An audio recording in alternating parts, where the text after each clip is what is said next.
Welcome to another episode of Sisters with Ventures. I have a very special guest today by the name of Melinda. And Melinda, welcome to the show. Thank you so much for having me. So we go back. I know you hear that a lot, and you're like, Leisha just interviews people she knows from way back. But yeah, because I have amazing people in my Rolodex, like Melinda, who's a celebrity, the real celebrity. She's a small business lady.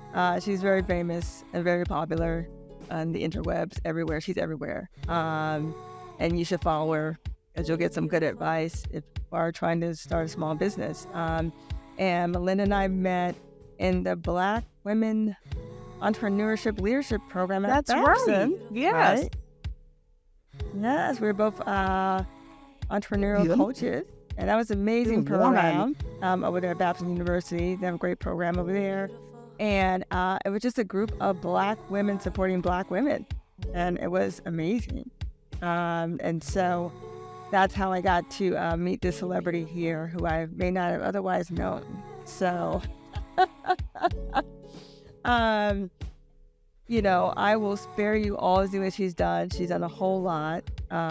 She's been in media. She's just everywhere. And it's great. And I know when I was like, girl, how do I do a podcast? She's like, you know what? I'm just going to whip up a blog post and help you out. I was like, thanks. And I learned a whole lot. So I appreciate it. I appreciate that. You put me on the map. I mean, I'm just at 10,000. You at 100,000 or 1 million, but still, you know, the baby podcasts that are trying to make it in the world. We appreciate that. We just need a little encouragement. Well, I always want to give a sister some encouragement, okay? Always.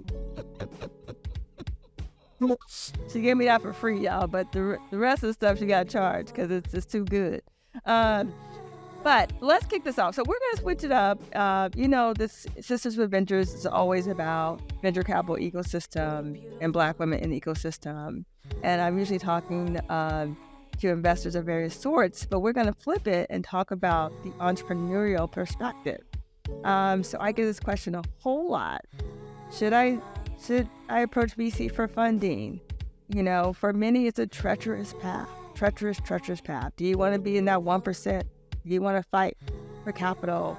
Is it a good time? Blah, blah, blah, all these things. So we have Melinda, and I will talk a little bit about where she's at and her trajectory, and just have a very honest conversation that many of you, I'm sure, think about if you're an entrepreneur. Like, this is a very common conversation. Access to capital, how do you get it? How do you scale your business?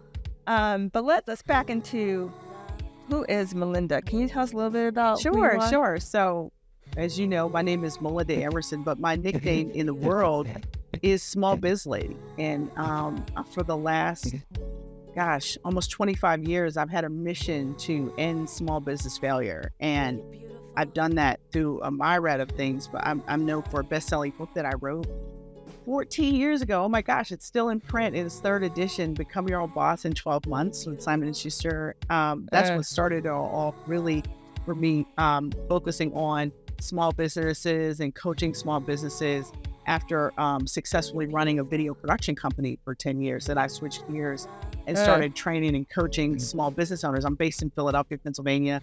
I've been in business, like I said, 25 years. You know, I bootstrapped my business. I funded my business. I think I had one micro loan very early on in my business for like 35 grand or something. But everything else about my business, I have funded myself.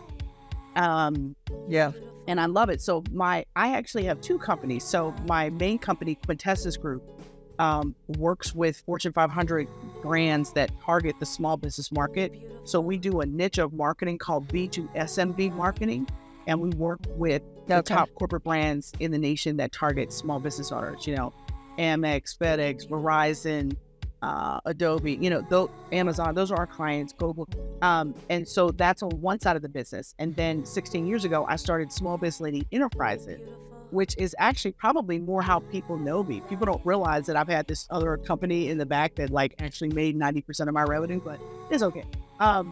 So Small Biz Lady Enterprises is an education and training company that specializes in helping small businesses start and grow, and particularly women and minority businesses is our target. So we have built a very successful brand and practice, training, coaching. I have live events, and under the brand Small Biz Lady, I have an online school, Small Biz Lady University. And coming later this year, we're going to have Small Biz Lady Academy, which is our monthly membership site that we're going to have. So I'm so excited about that. But what I'm most proud of is that, when you Google the top small business experts, top small business coaches in the nation, my name is always on the list. My name is always top 3 on the list, if not number 1. And so that brings me great joy. But one of the things, interestingly enough, that happened is it also attracted venture capital, right? Which is, So the sharks have approached me about scaling my business with their help. And I had to call my girl Lisha to find out, I never thought about venture capital. I never even, and so I was like, and literally I was approached by 2 companies within 6 months wanting to help me scale my business and even potentially franchise my business. And I was like, wow, this is like the one thing in business I have never done. Venture capital money.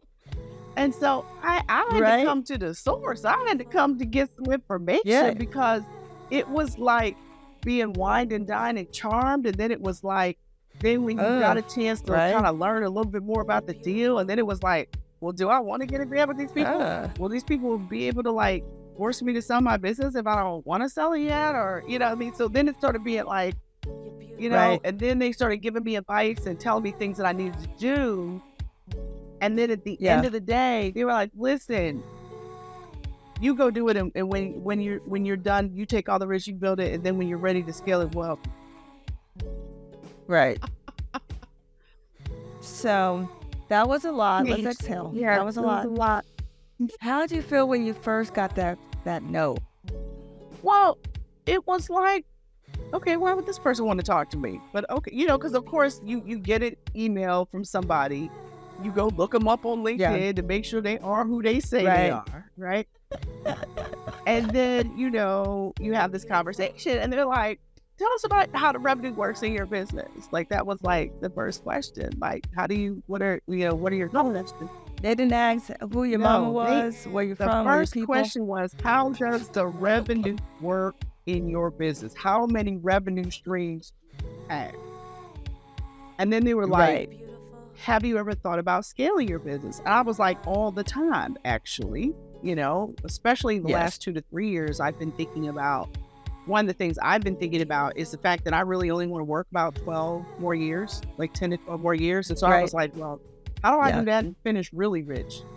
It's one thing to be $1 million business. It's another thing to have $6 million in the bank when you walk away from your business, right? There's a different, after you sell it, after the taxes are paid and everything, that's what I'm talking about, right? So asking me questions and, well, have you ever thought about, and my scale plan for my business, what is my online school? We're going to scale it, take it international, that was my scale plan. And they were like, well, we have another idea that you might want to think about. And I'm like, pray tell, And I was like, well, have you ever thought about franchise? No. So, no.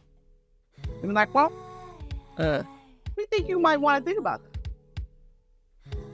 We think you have a big enough business and a big enough brand, and certainly the international credibility to do it. And I was like, interesting. And so that was a good idea. It was a good idea. Good suggestion. But then you start going down the rabbit hole of, well, what does that even entail? Because it's not something I ever even gave any brain cells to. But I realized that I had 2 friends that have franchised their businesses. So the first thing I did was call each of them. And so I said, well, one of them franchised a restaurant concept, and the other one franchised a plumbing concept. And so I asked both of them the same question. I said, okay, what is the best thing and worst thing about being a franchisor? And the one woman said, it is so much work. And there are 14 states that have special franchise laws. And you're going to spend, 25 to 30 grand a year just on lawyers to stay compliant with all of those laws. And she said, and whatever you do, don't start your franchise in California or New York because they have the most stringent law. The worst. And she said, so you really have to understand how much work this is. And I said, well, what do you mean? And she said, it took us 7 years to get 12 franchises. 7 years to get 12 franchises. She said, and then we had 2 of them that defected on the same day. They got together and did it themselves. Changed the name of the restaurant, changed the name of the menu. And then we had to get into a legal situation with them. And I was like, wow. Okay. She said, I said, okay, so what is the best thing? And she said, mailbox money is the best thing. She said, mailbox money. She said, if a franchisee has to pay you first before they pay anybody, and it's automatically deducted out of their stuff, like they don't get the opportunity to not pay you. And I was like, okay. I said, but what else? What else is bad? She said, well, eventually your franchisees hate you. She said, because once you pour into them, teach them the business, then you become a bill. You become something they resent. After you done help them build their business, they will eventually hate you. I'm just saying. She was like, so you got to get prepared for, and you get really close to these people because you spend so much time with them and you build them up and then you become a bill and they hate you. She was like, so that's what I could think. Right. So that was one of them. And then the other one said, look, well, I love franchise. But the one thing she said, but you got to be really careful who you partner with. And I said, what do you mean? She said, in the very first franchise I was in, when it eventually got sold, they had diluted me and I got almost no money when the thing was sold. Dilution. And so she was like, you got to make sure you know these people, you trust these people. And that she said, because bad partners will kill a good franchise. And so, and she also said, bad partners in she also business. said it took a lot of years. She said it took them 6 years to get 15 franchisees. Then they took on investment and scaled up to 49 franchisees in 1 year.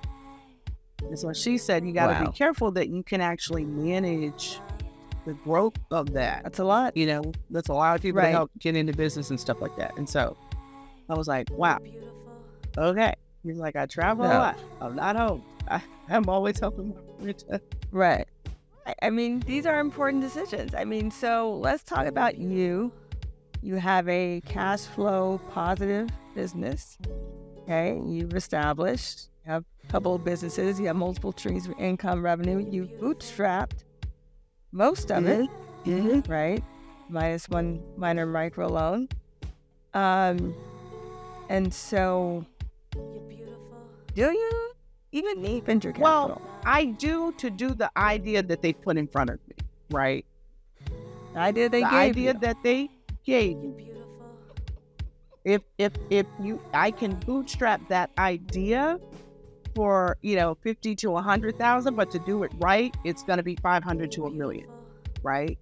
And so I would actually bankrupt my existing businesses to do that, right? So I can't do that, right? I don't have those kind of resources, right? And I don't even know that I could borrow as much as I need, right? So I'm in a situation where I actually am very interested in their idea. Now that they brought it to me and I've researched it and I've talked to enough people, and I happen to live in a city where there's a lot of good franchise attorneys and things like that. So they now made me into a student of this, and I've been studying it and looking at it, and I'm interested in doing it.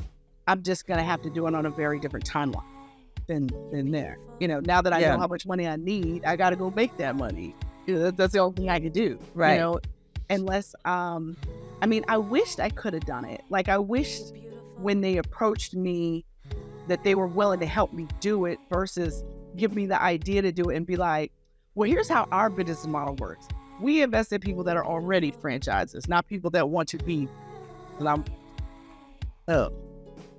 mean, do you think they changed their philosophy? They started with, they knew I wasn't. My problem was they knew I wasn't a franchise when they started talking to me. So if they weren't going to help me to become a franchise, I'm not really sure what we were talking about. But there was a lot of due diligence. There was a lot of time, a lot of meetings. They came here to Philadelphia. They met with me. You know, they were like, we want to do business with you. But now you got to go build the business. And after you do it, you know, you get 3 to 5 successful franchisees, then we'll give you the money to scale it. And I'm like, well, hell, like, so was it just you versus the venture capitalists, the sharks, or did you have a team of advisors at the table that could co-negotiate yours? I just want to know how you were set up and how you walked into this. With 2 of them, so it was just me and 2 of them.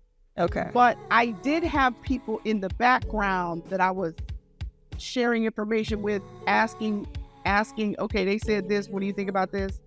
You know, and I did have a woman that I'm in the process of bringing a CFO even onto my company anyway. So, and she's a Wharton person. So I was like, look, this is what they're saying, da, da, da, da, da, da. And so I had people behind me, you know, but at the end of the day, what they ended up saying in the end, everybody thought was BS. They were like, well, what were they talking to you? These people knew they weren't a franchise. You're beautiful. So why waste my freaking time? I don't know. But they gave me a great idea. And then another company approached me about franchising. But this company was very different. And basically they wanted me to pay them to make me into a franchise. And I was like, okay, well, I don't want to do that either. So I was just kind of like, okay, I've got obviously something about me is attractive to these people because I know these people don't waste their time. So what I have to do is figure out how to do this for myself. But what I want to ask you about is what happened to me typical? I mean, do people come kick people's tires just to do it? Like what, you know, if I want to do this, do I need to figure out how to trust some venture capitalists and go find another one? Or should I just bootstrap it so that I own it? If the sharks give you a call, it's because they've researched your business model and you. They've done their homework before they call you. They are not wasting their time. They don't know what they can get from you. And so when they're meeting with you, they're trying to see what they can get from you. Yes, they probably already knew you didn't have a franchise. They don't know what you've thought about your future business, right? And so sometimes VCs gives us gifts with their ideas. Like, well, here's what I think, and that's a gift, right? Well, I had thought about that, and it's good to have these conversations. I say take the call. It's always good to have a conversation because they can see what they're seeing that you may not be seeing, right? And that may have happened in this case. I don't think they're total BS, but just know that they are traditionally coming in for some stake in your business. They're coming in for a piece. And you, as an entrepreneur, has to know, is this worth it? Okay? And because you are essentially a cash cow who doesn't have debt, you look very good in your mature operating business model. Okay?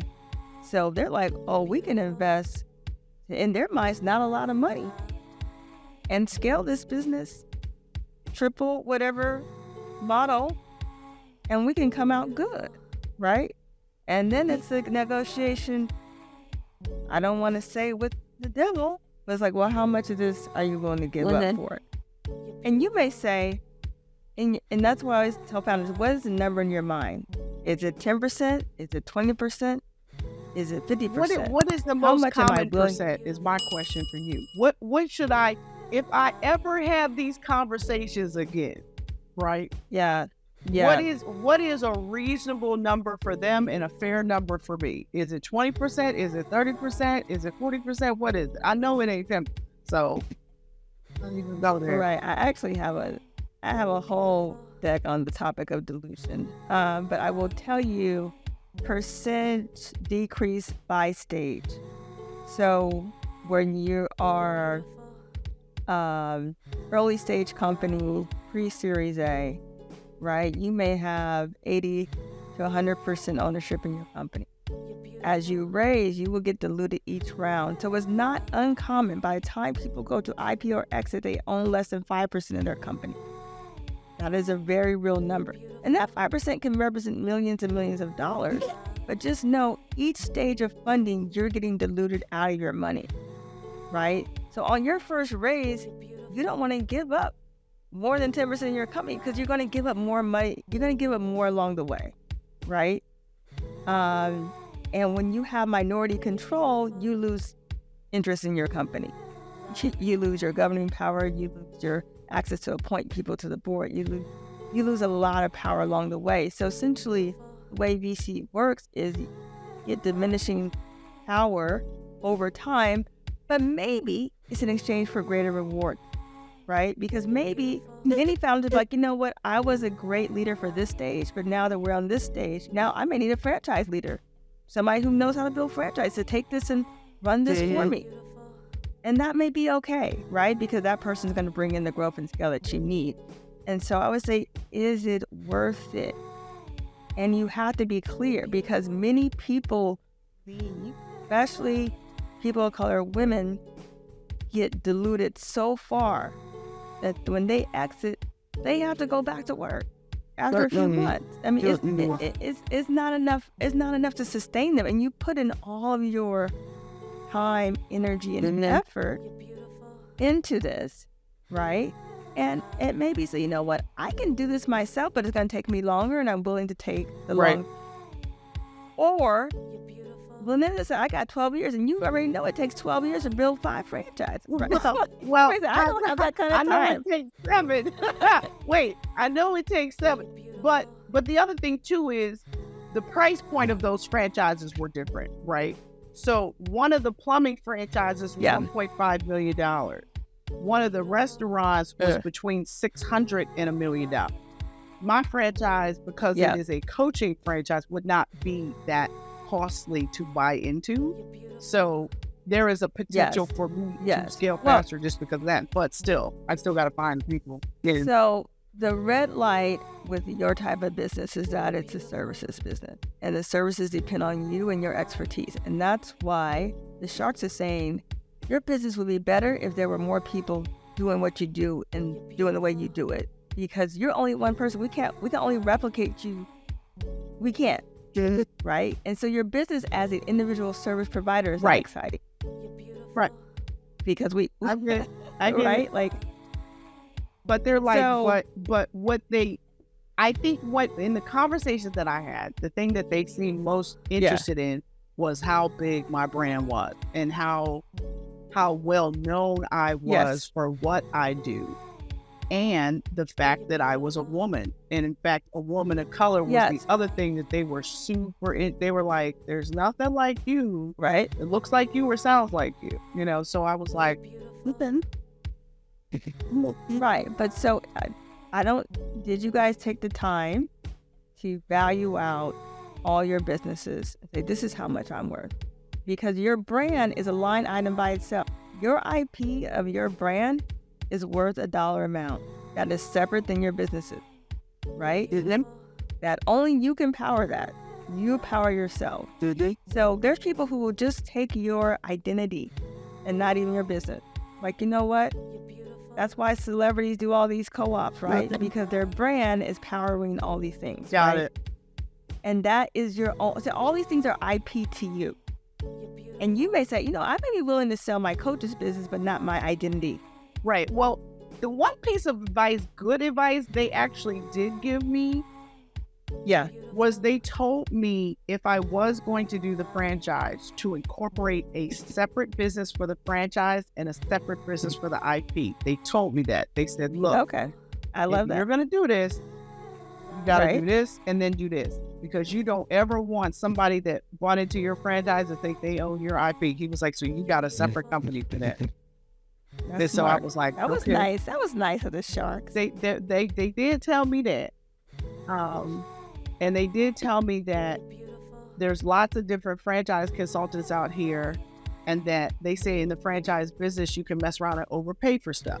And they were like, so you want to get, they were like, it's okay for you to Right. get the Volvo guy and not the Mercedes guy to help you do this. Right. You know, and they were like, Right. and we know a Volvo guy. We can introduce you to a Volvo guy. Right. That's what they're good for. Right. They're networking resources. Right. But I was still like, what I need the what? Like, I was like, what we, you know, this is going to be a distraction from my other businesses that I do run. And B, Right. I'm interested in doing it, but I'm not going to be in here back to ramen noodles to do it. Like, I'm not doing that. Right. You know, Right. that's college stuff. We ain't doing, you know, so for me, we never did get to the point of valuation.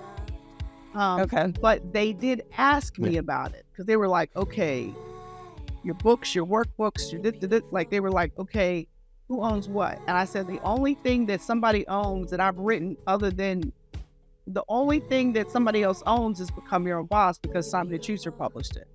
I was like, but my workbooks and all that other stuff, I self-published all of it. They were like, oh, you own all of it? Yes, I own all of it. Because they were like, oh, okay, that was interesting. You know, they were like, all right. You know, and they were like, how many courses you have in your online school? How much you charge for? Like, you know, they were doing the math. The most interesting thing that they shared with me was, they said, once you get a franchise business up and running, they said the valuation on a franchise business is 10 to 12 EBITDA. So they were like, look, and the other thing they said to me was that they thought that I had the capability to be a $25 or $50 million franchise. That was the other thing they said. And I know that they didn't just say that, because they had calculated it for themselves. Right. Yeah, that's great. They did the math. But, you know, And the so road to let's get there- assume, the road to get there. let's pretend you're at 1 to 5 million, right? So you would need a 5-10x your business. And you're like, only thing I need is capital. Right. And are you going to give it to me? And if you wait, so here's the thing. Let's pretend you say, okay, Sharks, I'm going to open one franchise. And if I do that, my price is going to go up. Because right now I'm cheap. You know, you can get me for, you know, let's say $1 per share. But after I release this franchise, the price is going to be $20 per share. So you get more expensive, right? So once you milestones, your price goes up. And then guess what? You're not the only person who wants you. More people want you after that because you've de-risked it, right? So that's the difference between angel investors and institutional VCs. The angels are de-risking all the deals. And the VCs wait until they've been de-risked. And they pay a higher price. Because so that's why they were saying to me, go ahead and go start it, get 3 to 5 franchisees, and then we'll come and blow you up. Well, by then anybody would come and blow me up after that. Yeah, at that after point. I had built all the, I mean, because everybody was like, you think you worked hard the last 25 years? You wait till you great. Like you go look like Obama when he left the White House. That's what he told me. I was like, okay. It was like, you gonna go back to self-imposed slavery. That's what you about to do. So I was okay. All right. But I do want to have an exit, right? There's so many service businesses that just stop. You know, I want to have a real exit. And I recognize that the way I run my business right now, I would not be able to really do that other than to sell off the IP or sell off the pieces. Right. And so I'm very, you know, so my question would be, would I be attractive to, because angels do, what is the typical investment that an angel does, right? What, up to 250, So 500? Like, what do angels do? yep, under 250, 500, but their individual check sizes maybe 25 to 50,000. Okay. So they write smaller checks. But maybe you say, I'm going to do a friends and family round and see how much I can raise, right? Put some milestones. Because once you start attracting outside capital and you sustain that, then you become even more, you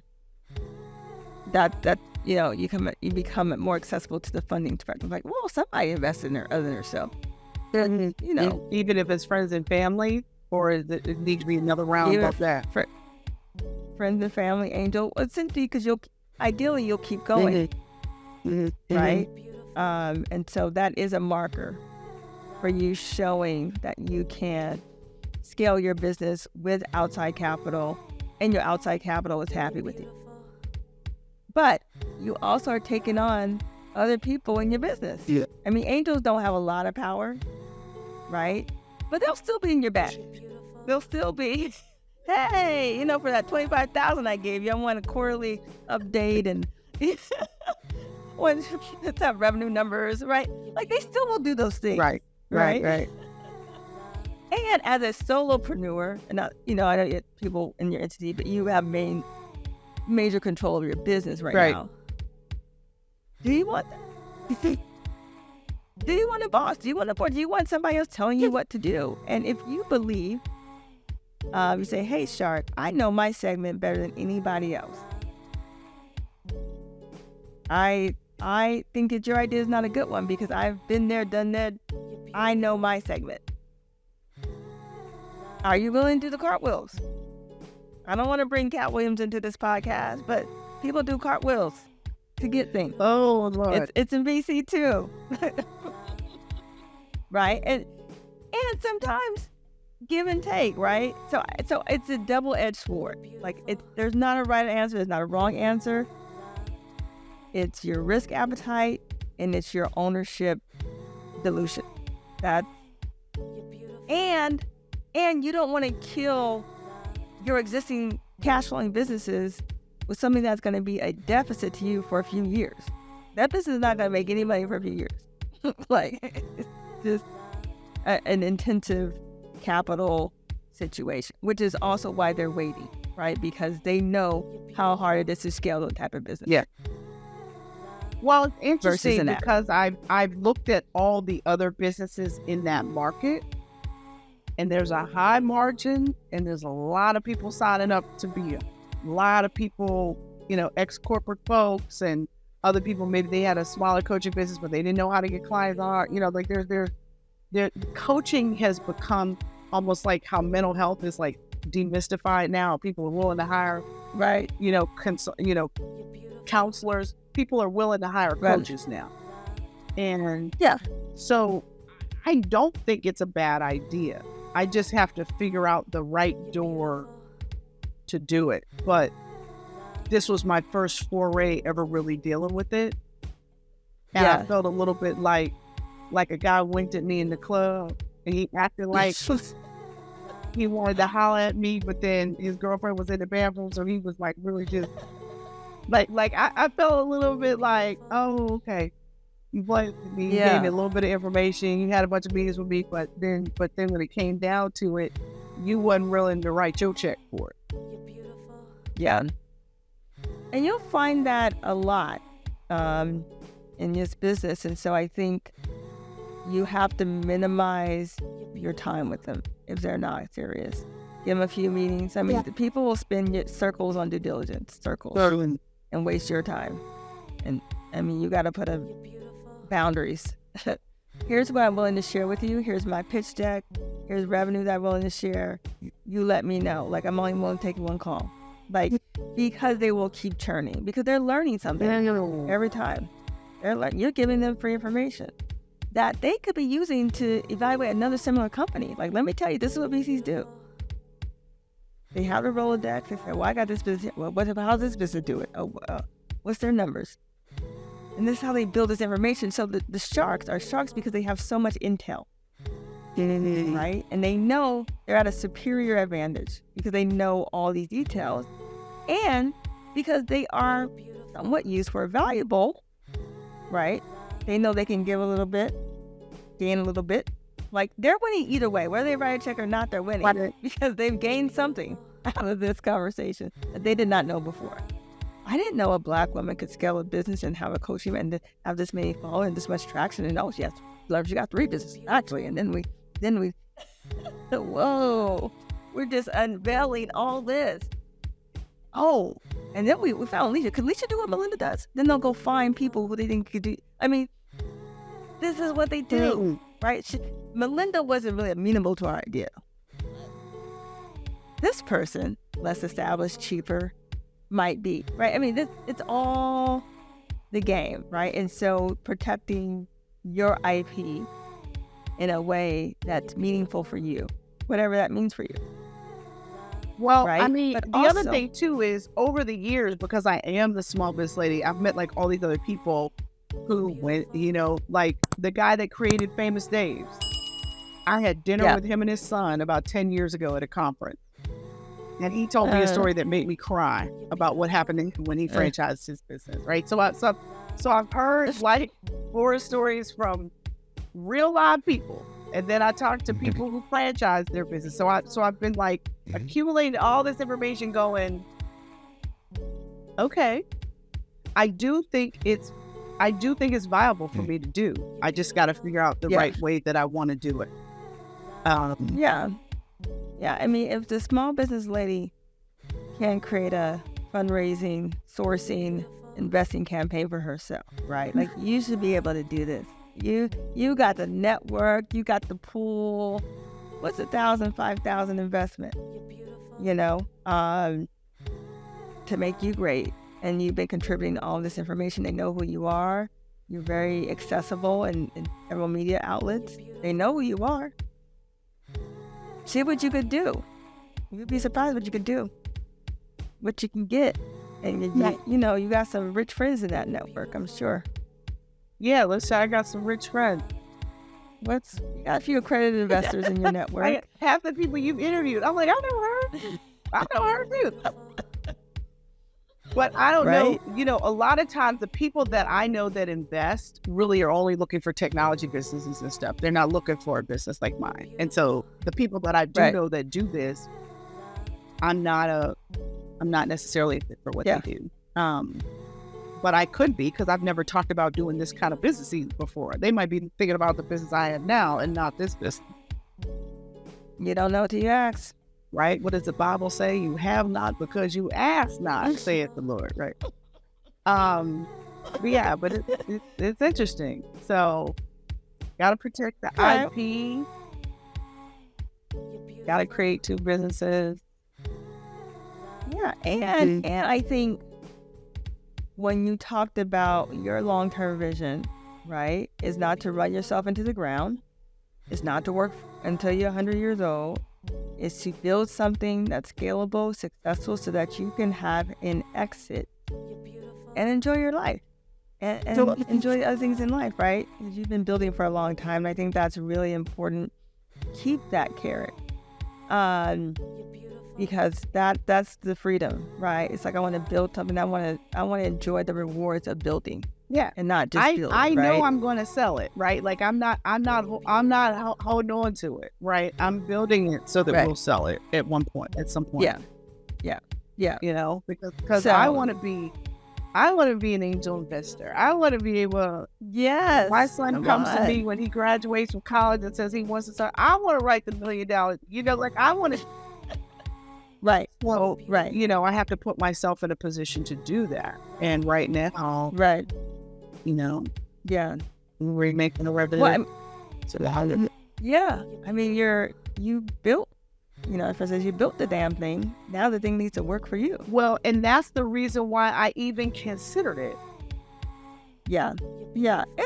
And that's a compliment. It's a compliment. It's a good thing. If one calls you, 5 more will call you. More will call you. Put you on this show. Somebody's like,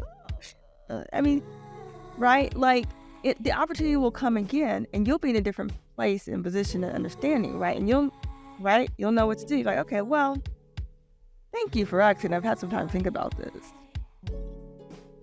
Let's negotiate, right? Here's what I'm willing to give, right? What are you willing to give, right? It's a conversation, right? And as long as you keep being successful, they're going to keep watching you. Like, you're going to keep attracting it because you're executing excellent. You know? So, you take it in stride. You bootstrap this whole thing. 25 years. Yes. 25 years. Yeah, I know you're tired. Girl, I am tired. That's what I'm saying. That's why I'm like, finish richer. Okay, yeah. I'm interested in that. But then it was just, but then I felt like it was the okie doke. Right. Well, yes. Venture is the okie doke. That's we put that on a t-shirt because that's what it is. It is. So, all right. We have wrapped a whole lot here.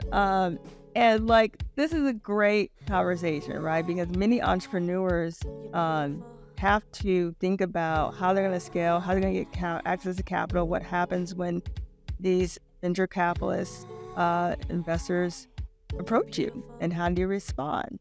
Are you equipped to respond? Do you feel safe? Do you feel like getting taken advantage of? Like, all these feelings are natural, right? But, I'm so excited because we have a very successful small business lady here, right? And you guys can all watch. You guys can watch how she grows and you listen. You want to write her checks? I know I got a lot of accredited investors on this show listening, right? You want to write her a check. Say, you know what? I want to be your angel investor, right? That's how you can support, right? I believe in what you're doing. Let me help you out. And maybe you know something about franchising, right? Maybe you got some insights. Okay, maybe you a lawyer who know a little bit about structuring these deals. But whatever your gift is, right? Like, don't think that we already know. We don't know everything. Everybody's vulnerable. You can say we built this $1 million business. Yeah, and there's still a lot that I need to learn. There's still a lot, right? We're all still growing. So I just give everybody that grace and support each other and move the capital, move the money, okay? Some of y'all in these institutions, move the money, right? So that we can all reap the benefit of, we know Black women creating businesses faster than anybody else. We also fail at a way faster rate. We also have the lowest income producing businesses than anybody else, right? And so this woman here is trying to change that trajectory for all of us, right? And so we know most of us will be small businesses. Very few of us are going to do $1 trillion business. We need some Elon Musk that look like us, yes, right? But most of us are going to build, in our capacity to build, right? And that's okay. We're all building at different scale and different levels, and we need to be everywhere. And the more that you see us, the more you're de-risking us for when those people come and say, you're a little risky. But when they see these examples, like Honey Pot sold for $380 million, yes. Right? Let's benchmark that. That's the new bar, right? Nobody sold for less than $400 million, okay? Right? Let's go. I love it, right? Like, you're setting bars for us. And so I love that. Keep them high because we deserve that. And we deserve our exit. We deserve that. Put that on a t-shirt. We deserve our exit. Hey. I got a little t-shirt shop. You giving me some good right now. That might be on the merch shop, y'all, coming soon. But all right, we gotta wrap this up. Small Business Lady, how do they follow you and keep abreast with all the great things you're doing? So I am Small Biz Lady on every platform. On TikTok, I am the Small Biz Lady. You can connect to me on LinkedIn in my government name, Melinda Emerson. And certainly you can always check out my website, smallbizladyuniversity.com. I love it. Well, it's been so fabulous to reconnect with you in this way and have just an honest, vulnerable conversation. Thank you for sharing with us. I'm sure so many will learn from this. Thank you so much for having me. Anytime. All right, that's a wrap. Thank you for joining us today, Sisters with Ventures. Talk soon. We hope you enjoyed this week's episode of Sisters with Ventures. If so, download and subscribe to the Alive Podcast Network, available on both iOS and Android, and select Sisters with Ventures to support this podcast each and every week. And that's a wrap. Thank you for listening to the show. Please subscribe, tell a friend, check us out, let the world know. You can find out more information about this podcast at LishaBell.com. And remember, be an angel, invest.